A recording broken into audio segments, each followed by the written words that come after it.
ഗംഗാവാലി പുഴയിൽ നിന്ന് വീണ്ടും ലോഹത്തിന്റെ ഒരു ഭാഗം കണ്ടെത്തിയിട്ടുണ്ടായിരുന്നു. ഏത് വാഹനത്തിന്റേതാണ് എന്നുള്ള കാര്യത്തിൽ വ്യക്തതയില്ല. ക്രെയിൻ ഉപയോഗിച്ച് പുഴയിൽ നിന്ന് മരങ്ങൾ പുറത്തെടുക്കാനുള്ള ശ്രമങ്ങളും പുരോഗമിക്കുകയാണെന്നാൽ ഗംഗാവാലി പുഴയിലെ സീറോ വിസിബിലിറ്റി തെരച്ചിൽ ദുഷ്കരമാക്കുന്നുവെന്ന് ഈശ്വർ മാൽപേ പറഞ്ഞു. ഇന്ന് കാലം ഞങ്ങൾ 10 കണ്ടേ ഇവിടെ തുടങ്ങി.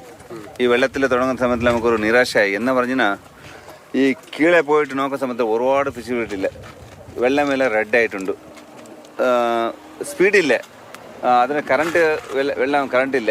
ആണ്ട് കീഴെ പോയി നോക്കിയാൽ ഒരുപാട് കത്തലായി, 0 വിസിബിലിറ്റി. അപ്പോൾ നമുക്ക് ഇവിടെ വന്ന് മര തേടാനും ഒരുപാട് ബുദ്ധിമുട്ടായി. ഇപ്പോൾ 3 മര ചിന്ന മര കട്ടി ആളുന്ന മര കിട്ടിയില്ല. എന്ന് പറഞ്ഞാൽ ഇത് സൈഡ് കീഴെ പോയാൽ കിട്ടത്തില്ല. അപ്പം ഞങ്ങൾ തേടുന്ന സമയത്തിൽ 3 കമ്പി പീസ് കിട്ടി. അത് 3 ബണ്ണിൻ്റെ അത് മേലാക്കി നോക്കി. ഇപ്പം നമ്മ അർജുൻ്റെ വണ്ടിൻ്റെ ഉറവല്ലേ, അതല്ല വേറെ. ഇപ്പോൾ ഞാൻ ലാസ്റ്റ് അവസാനം പിന്നെ അപ്പുറത്തെ സൈഡിൽ ഇപ്പോൾ പറഞ്ഞ അടിഭാഗത്തിൽ പിന്നെ ഒരു വലിയ ഒരു കമ്പി കിട്ടി. അതിനെ ഇപ്പം ഞങ്ങൾ മേലെ വലിക്കാനായില്ലേ, അതിനെ കയറിട്ട് ഇപ്പോൾ വന്നിട്ട് ഇപ്പം സ്ക്രീനിലെ വലിച്ച് നോക്കാം എന്നാണ്. കൊഞ്ച തണ്ണി വെള്ളം കൊഞ്ച തെളിയണം. അപ്പം നമുക്ക് ക്ലീനായിട്ട് കാണും. പുഴയിലെ തെരച്ചിലിനായി ഡ്രഡ്ജർ തിങ്കളാഴ്ച ശിരൂരിൽ എത്തിക്കുമെന്ന് കാർവാർ MLA സതീഷ് കൃഷ്ണശീൽ പറഞ്ഞു. പാലത്തിനടിയിലൂടെ കൊണ്ടുവരാൻ ഡ്രഡ്ജർ പല ഭാഗങ്ങളായി വേർപെടുത്തേണ്ടി വരുമെന്നും അദ്ദേഹം പറഞ്ഞു. There are chances of this thing to make the leg and all these things somewhere should not be disturbed.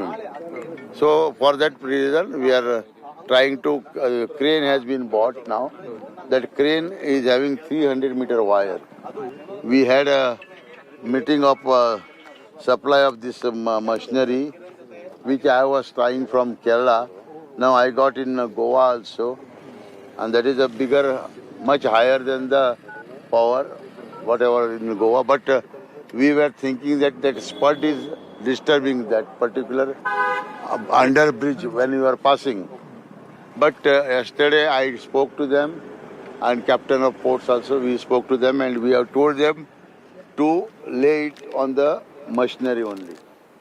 Felix വിവരങ്ങളുമായി ചേരുന്നുണ്ട്. ഫെലിക്സ്, ഓരോ ദിവസങ്ങളിലും പ്രശ്നങ്ങളാണല്ലേ? ആ ദൃശ്യത്തിൽ നിന്ന് കാണാം, കലക്ക വെള്ളമാണ്, സീറോ വിസിബിലിറ്റി ആണ്, ഒന്നും ചെയ്യാൻ പറ്റില്ല.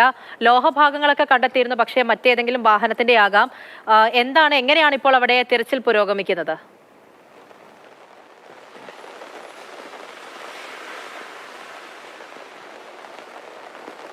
ഈശ്വർ മാൽപ്പയും ഒപ്പം തന്നെ നേവിയുടെ സംഘവും NDRFന്റെ സംഘവും നടത്തിയ തിരച്ചിലിൽ ആണ് ഇപ്പോൾ ഒരു ലോഹഭാഗം, ഒരു വാഹനത്തിന്റെ ഫ്രെയിം കണ്ടെത്തിയിട്ടുള്ളത്. അത് ഏത് വാഹനത്തിൻ്റെതാണെന്ന് വ്യക്തമല്ല. ഈശ്വർ മാൽപ്പ വ്യക്തമാക്കുന്ന ഏതാണ്ട് 4 മീറ്ററോളം നീളം അതിനുണ്ട്. അത് ചെളിയിൽ കുതിർന്ന് കിടക്കുകയാണ്. അത് ഊരിയെടുക്കാൻ ഇപ്പോൾ കഴിഞ്ഞിട്ടില്ല. അതിനുള്ള ശ്രമം അല്പസമയത്തിനകം തുടരും എന്ന് അദ്ദേഹം വ്യക്തമാക്കുന്നുണ്ട്.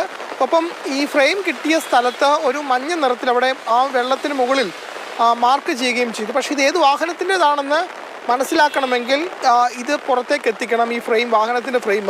ഇപ്പോഴത്തെ സാഹചര്യത്തിൽ സീറോ വിസിബിലിറ്റിയാണ്. വെള്ളം കലങ്ങി, അതായത് ചുമന്ന കളറിലാണ് പുഴയുള്ളത്. അപ്പോൾ അതുകൊണ്ട് ഒരു തരത്തിലും വിസിബിലിറ്റി ഇല്ല. അതുകൊണ്ട് ഇത് വാഹനത്തിൻ്റെ ഏത് ഭാഗമാണ് എന്ന് കണ്ടെത്താനും അല്ലെങ്കിൽ കണ്ട് മനസ്സിലാക്കാനും അതിൻ്റെ നിറം മനസ്സിലാക്കാനും കഴിയുന്നില്ല. അപ്പോൾ ആ ഒരു പശ്ചാത്തലത്തിൽ വിസിബിലിറ്റി ഒരു പ്രധാന പ്രതിസന്ധിയായി നിൽക്കുന്നു എന്നതാണ് അദ്ദേഹം പറയുന്നത്. ഒപ്പം തന്നെ ക്രെയിൻ ഉപയോഗിച്ചുകൊണ്ടുള്ള തെരച്ചിലും ആരംഭിച്ചിട്ടുണ്ട്. ക്രെയിൻ ഉപയോഗിച്ച് മരക്കഷ്ണങ്ങൾ, തെങ്ങിൻ്റെയും മറ്റുമുള്ള മരത്തിൻ്റെ കഷ്ണങ്ങൾ പുറത്തേക്ക് എത്തിച്ചിട്ടുണ്ട്. ഇനിയിപ്പോൾ ആൽമരമുണ്ട്, മറ്റു മരങ്ങളുണ്ട്. അതിൽ 2 മരങ്ങളിൽ കയറിട്ട് കെട്ടിവെച്ചിരിക്കുകയാണ്. അത് അല്പസമയത്തിനകം ആ മരങ്ങളും പുറത്തേക്ക് എത്തിക്കും. അങ്ങനെ മരങ്ങൾ പുറത്തേക്ക് എത്തിക്കുകയാണെങ്കിൽ ഈ ഡൈവർമാർക്ക് വെള്ളത്തിൽ മുങ്ങിച്ചെന്ന് തപ്പാൻ കുറച്ചുകൂടി അനുകൂലമായ സാഹചര്യം ഉണ്ടാക്കും. അതുകൊണ്ടാണ് ആ മരങ്ങൾ മാറ്റാനുള്ള ക്രെയിനൊക്കെ എത്തിച്ചുകൊണ്ടുള്ള തെരച്ചിൽ ഇപ്പോൾ നടത്തുന്നത്. ഒപ്പം തന്നെ ഡ്രഡ്ജർ തിങ്കളാഴ്ച തന്നെ ഇവിടെ എത്തും എന്നതാണ് കാർവാർ MLA സതീഷ് കൃഷ്ണശീൽ വ്യക്തമാക്കുന്നത്. അവിടെ നിന്നും ഇവിടേക്ക് എത്തുമ്പോൾ 2 പാലങ്ങളുണ്ട്, ഗോവയിൽ നിന്നും ആണ് വരേണ്ടത്. അപ്പോൾ ഈ പാലങ്ങളുള്ളത് കൊണ്ട് തന്നെ അത് പല ഭാഗങ്ങളായി വേർതിരിച്ച ശേഷം ഇവിടെ എത്തിച്ച് അത് ഒന്നായി അസംബിൾ ചെയ്യുമെന്നും MLA വ്യക്തമാക്കുകയുണ്ട്. അതിലും ഇപ്പോഴത്തെ സാഹചര്യത്തിൽ കനത്ത മഴ ശിരൂരിലുണ്ട്. ഏതാണ്ട് അരമണിക്കൂർ നേരമായി നല്ല മഴ ലഭിക്കുന്നുണ്ട്. നല്ല മഴ ലഭിക്കുമ്പോൾ അതിലൊരു പ്രധാന പ്രതിസന്ധി ഈ പുഴയുടെ നിറം മാറുന്നു എന്നതാണ്.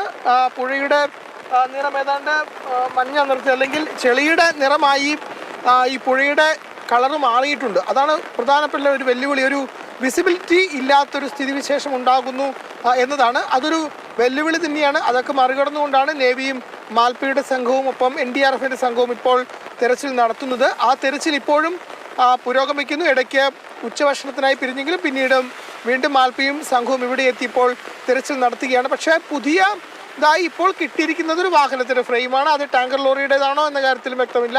അർജുൻ്റെ ട്രക്കിൻ്റെതാണോ എന്നും അറിയില്ല. കാരണം അത് പുറത്തേക്ക് എടുക്കണം. അങ്ങനെ പുറത്തേക്ക് എടുത്ത ശേഷം പരിശോധിച്ച ശേഷം മാത്രമേ ഇതേത് വാഹനത്തിൻ്റെ ഫ്രെയിമാണെന്ന് വ്യക്തമാകുകയുള്ളൂ. ഏതായാലും ഇപ്പോഴും ഷിരൂരിൽ തെരച്ചിൽ തുടരുകയാണ്. അല്പം മഴ ഇപ്പോൾ പെയ്യുന്നു എന്നതാണ്. ആ മഴ പെയ്തതിൻ്റെ ഒരു പ്രധാനപ്പെട്ട പ്രശ്നം. വീണ്ടും വെള്ളം ചെളി നിറത്തിലേക്ക് മാറുന്നു. അത് വിസിബിലിറ്റിക്ക് ഇപ്പോഴൊരു പ്രധാന പ്രശ്നമായി മാറുന്നുണ്ട്.